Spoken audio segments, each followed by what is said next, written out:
Securing your cloud stuff can feel, well, pretty overwhelming.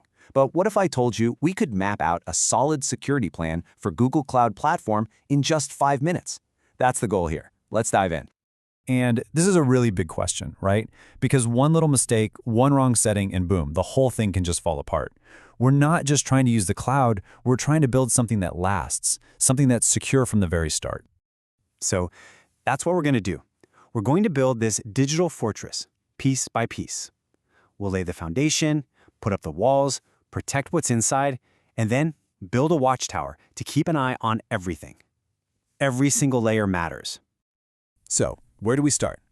Well, just like any good fortress, you've got to have a solid foundation. And in the cloud, that foundation is all about identity. It's about knowing who can get in and what they're allowed to do once they're there. In GCP, that's all handled by IAM, or Identity and Access Management. And that leads us to probably the single most important rule in all of cybersecurity, the principle of least privilege. It sounds fancy, but it's super simple. Don't give out the master key when someone just needs to get into the broom closet. That's it. This idea, it's the absolute bedrock of our fortress. Okay, so how do we actually do this?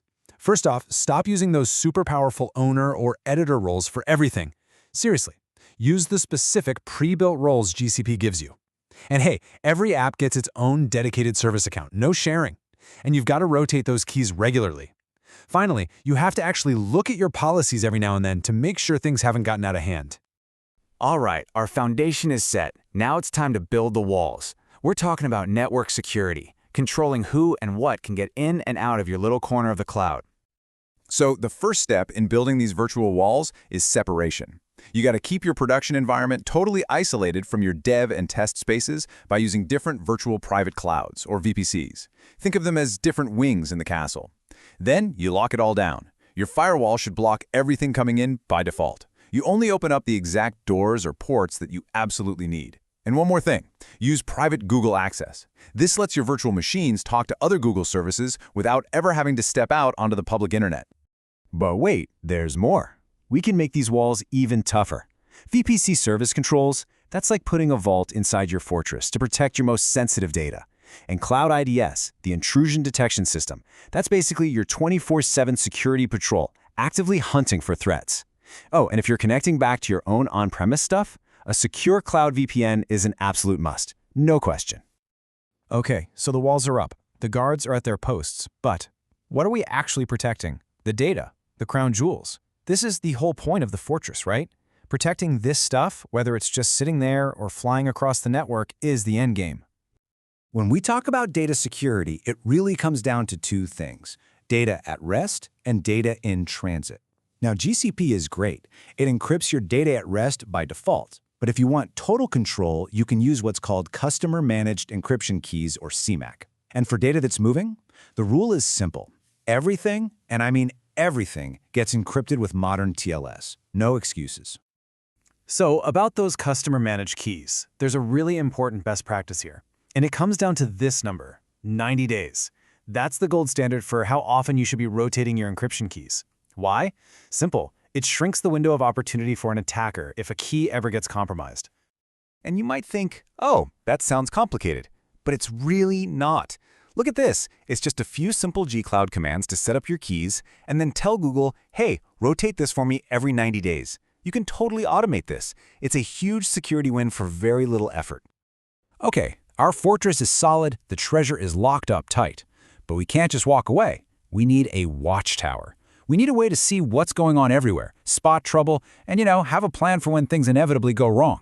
So what are our surveillance tools? Think of cloud audit logs as the security camera footage that shows you who did what and when. VPC flow logs are like traffic sensors on your network, looking for weird patterns. And then you have Security Command Center. This is the big one. It pulls everything together into one dashboard so you can see all your threats and misconfigurations in one place. So when that alarm bell starts ringing, you can't panic. You need a plan. And it usually goes like this. 1. Detect the threat. 2. Contain it. Isolate that machine, pull the plug, stop the bleeding. 3. Investigate. Use all those logs we just talked about to figure out what happened. And 4. Recover. Get back up and running from a clean backup, and for goodness sake, patch the hole that let the bad guy in. And just like that, there you have it. From the foundation of who gets in to the watchtower that keeps an eye on everything, we've just walked through the complete security blueprint for your fortress on GCP. So let's nail down the key takeaways. What are the absolute must-dos? Number 1, always use the principle of least privilege. Number 2, encrypt your data everywhere. I'm talking at rest and in transit. 3, turn on centralized logging from day 1. Don't wait until after you've been hit. And finally, have an incident response plan and actually practice it. A plan you've never tested is just a piece of paper. You know, this quote really sums up the modern way to think about security. You can't be watching a dozen different screens. It's impossible. You need to centralize your view. A tool like Security Command Center gives you that single pane of glass so you can understand your entire security situation at a glance. And really, this brings us full circle, right back to the beginning. We can build the thickest walls, the tallest towers, but at the end of the day, security always comes back to one thing: identity. So I'll leave you with this question. Your fortress is built. Who are you really trusting with the keys?